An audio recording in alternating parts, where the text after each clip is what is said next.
Vaginal laxity, vagina का loose हो जाना, वेजाइना का ढीला हो जाना, this is called as vaginal laxity. Vaginal tightening एक ऐसा प्रोसीजर है जो कि महिलाएं जो वेजाइनल लैक्सिटी की प्रॉब्लम से जूझ रही हैं, जैसे कि चाइल्ड बर्थ के बाद, प्रेगनेंसी के बाद, उनको पहले की तरह फील नहीं होता। जब सेक्सुअल इंटीमेसी होती है पार्टनर के साथ, so they feel like they are out of place, उनको सेंसेशंस पहले की तरह नहीं मिलते, ढीलापन महसूस होता है। हाय, मैं हूँ doctor Smriti Nathani, plastic and cosmetic surgeon. आज हम बहुत ही सेंसिटिव टॉपिक के बारे में बात करेंगे जो बहुत कॉमन है। ऑलमोस्ट हर महिला इस प्रॉब्लम से जूझती है, गुजरती है। कितनी महिलाएं बात करती है इसके बारे में, that is again a question. करना चाहिए बात या नहीं करना चाहिए? जी बिल्कुल करना चाहिए। क्यों? बहुत सी महिलाएं मेरे पास आती हैं, पेशेंट्स मेरे पास आती हैं जो बोलती है कि डॉक्टर, आपको एक उदाहरण देके बताती हूँ। एक महिला आई मेरे पास एंड शी टोल्ड मी कि डॉक्टर 3 साल हो गए सेकेंड प्रेगनेंसी हुए, उसके बाद से बिल्कुल अपनी जैसा फील ही नहीं होता, इतना कॉन्फिडेंस कम हो गया है कि जब भी हस्बैंड नजदीक आते हैं तो मेरे को लगता है कि काफी ढीलापन है। तो उस वजह से अंदर अंदर घबराहट होती है, ना ये बात मैं उनसे शेयर कर सकती हूँ, ना अपने आप में कुछ कर सकती हूँ इसके बारे में। तो मुझे नहीं पता इसके बारे में क्या करना है, क्या कुछ कर सकते हैं या नहीं कर सकते। जरूर कर सकते हैं, और आप अकेले नहीं हो, हर महिला इस प्रॉब्लम से गुजरती है। बट काफी हेजिटेशन है, हिचकिचाहट है इस चीज के बारे में बाहर आने के लिए, क्योंकि लोग आपको जज करेंगे, लोग पता नहीं क्या सोचेंगे। इन सब बातों को साइड में रखते हैं, प्रोसीजर के बारे में बात करते हैं कि अगर आपको ये प्रॉब्लम है, इससे कैसे निपटा जा सकता है, इस परेशानी को कैसा कम किया जा सकता है। 3-4 प्रॉब्लम्स आती हैं यूजुअली। पहला कि विजाइना की ट्यूब का काफी ढीला हो जाना, सेक्सुअल इंटरकोर्स के टाइम पे, इंटीमेसी के टाइम पे वो टाइटनेस फील नहीं होना। सेकंड थिंग जो बहुत कॉमन होती है, अचानक अपने आप की म्यूकोजा, जो वहाँ की वेटनेस होती है, जो गीलापन होता है, वो कम हो जाता है। यूजुअली ल्यूब्स की जरूरत पड़ने लगती है, या फिर इंटरकोर्स करते वक्त, शारीरिक संबंध बनाते वक्त वहाँ पेन होता है, और इस वजह से धीरे धीरे करके महिलाएं दूर भागने लगती है इस चीज से। एंड उस वजह से there is always a distance created which was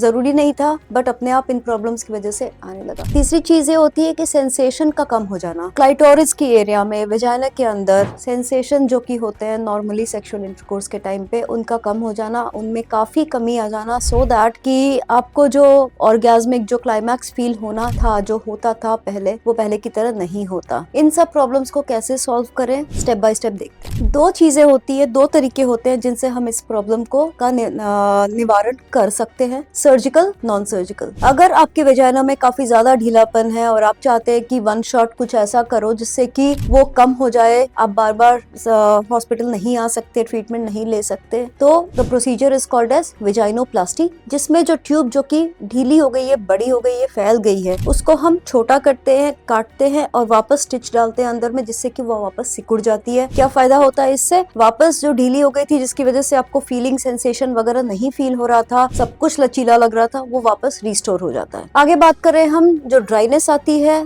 दर्द होता है, और अगेन एंड अगेन वहाँ पे इन्फेक्शन के चांसेस बढ़ते हैं, और ट्रॉमा, हर बार ड्राइनेस की वजह से वहाँ की स्किन फटने लगती है। इन सब चीजों को हम सर्जरी से नहीं ठीक कर सकते। इन सब चीजों को ठीक करने के लिए पहले तो लोग बोलते थे कि कोई इलाज नहीं है, लेकिन नहीं, आज के जमाने में इलाज है। नॉन सर्जिकल वेजाइनल टाइटनिंग जब हम करते हैं रेडियो फ्रीक्वेंसी की मदद से, माइक्रो नीडलिंग की मदद से, और इलेक्ट्रोमैग्नेटिक स्टिमुलेशन की वजह से, साथ में हम ऐड करते हैं वेजाइना PRP रेजुविनेशन। और कभी कभी जब जी स्पॉट बहुत ही ज्यादा सिकुड़ जाता है या पतला हो जाता है, जैसे हमारे फेस की स्किन में एजिंग होती है, वहाँ भी एजिंग होती है, तो सब कुछ पतला हो जाने की वजह से वहाँ की नर्व्स उतनी स्टिमुलेशन नहीं दे पाती, ब्लड सप्लाई उतनी पर्याप्त नहीं रहती। उसको स्टिमुलेट करने के लिए हम ये सारी चीजें कर सकते हैं, जैसे कि वेजाइना में PRP देना, G spot augmentation by giving the fillers over that area, radio frequency rejuvenation, जिसमें रेडियो फ्रीक्वेंसी की मदद से, जो कि एक टूल है, आपको बिना दर्द के एक लंच टाइम प्रोसीजर की तरह 15-20 मिनट में आपको वेजाइनल टाइटनिंग मिल सकती है, वो कर सकते हैं। और radio frequency with micro needling use कर सकते हैं। क्यों? वहाँ की म्यूकोजा की हेल्थ इंप्रूव करने के लिए,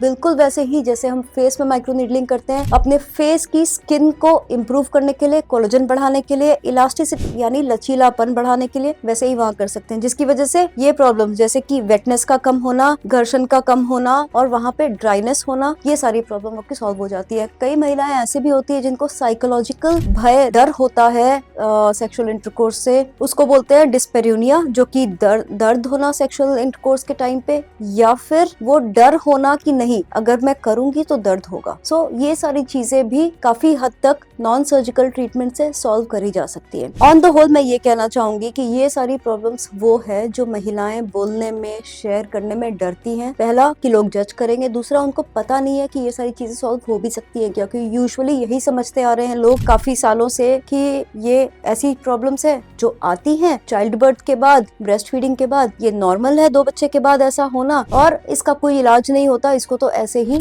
सफर करना पड़ता है। बट यू आर रॉन्ग, ये सारी चीजें ट्रीट करी जा सकती है। अगर आपको हिचकिचाहट है ये सब चीजों को शेयर करने के लिए, आप मुझे डीएम करें, मैं खुल के बात कर सकती हूँ। There is no need to be afraid, no need to be judged. आपको आज के जमाने में कोई नहीं जज कर रहा और किसी को पता भी नहीं चलेगा कि आपने ये सारी बातें करी हैं। लेकिन it is very important to take care of your body, because ये सारी चीजें सिर्फ शारीरिक लेवल पे नहीं रहती, ये मानसिक लेवल पे भी जाती है और ये आपके इमोशनल, आपके साइकोलॉजिकल स्थिति को बहुत ज्यादा अफेक्ट करती है। तो come out of this, talk more about it, talk to me about it. If you have any doubts message करें and I will be happy to talk to you about it. हर चीज के लिए surgery जरूरी नहीं है, बहुत सारी चीजें नॉन सर्जिकल तौर पे भी ठीक करी जा सकती हैं। सो मैं यही कहना चाहूंगी कि अब गए वो दिन जबकि हम चुपचाप रहते थे और नहीं समझ पाते थे कि क्या करें, कैसे करें, बट अब आपके पास हेल्प मौजूद है। All you have to do is come out और बात करें कि करने की कोशिश करें और I will try to give you the solution for the problem. Thank you.